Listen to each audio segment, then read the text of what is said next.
ഞാൻ സത്യം പറഞ്ഞ ഒരുപാട് സ്റ്റേറ്റ്സിൽ പോയിട്ടുണ്ട്.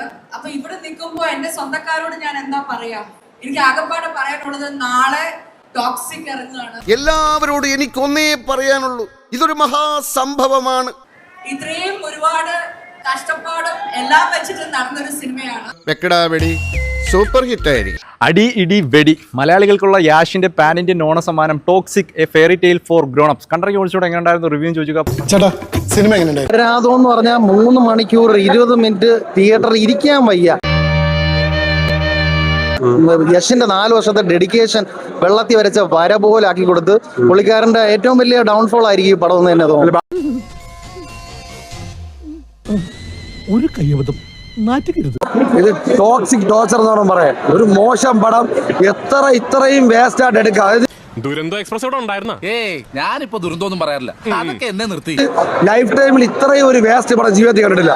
സീൻ ബൈ സീൻ എങ്ങനെ പ്ലക്ക എന്ന് ഹോളിവുഡ് ലെവലിൽ ചേച്ചി തെളിയിച്ചു. കാരണം അച്ഛന് വേണ്ടി ഡെഡിക്കേറ്റ് ചെയ്യുന്ന പറഞ്ഞത്, അച്ഛൻ എങ്ങനെ പ്ലക്കണം എന്ന് കാണാൻ വേണ്ടി കൊണ്ടുവച്ച പടം എന്നാണ്. ഓരോ അത് വരുന്നു പ്ലക്കുന്നു പോകുന്നു, വരുന്നു പ്ലക്കുന്നു പോകുന്നു. 3.5 മണിക്കൂർ ഇതാണ് ഈ പടം മൊത്തം. വേസ്റ്റ് പടം വെച്ചാൽ അൾട്ടിമേറ്റ് മുമ്പിയ പടം. വേസ്റ്റ് കരിയറിൽ ഇത്രയും മോശം പടം കണ്ടു തീർന്നപ്പോൾ ജീവനോടുണ്ടാകും തോന്നിപ്പോയി.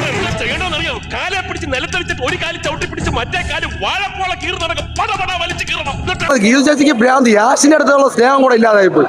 അൾട്ടിമേറ്റ് വേസ്റ്റ് പടം.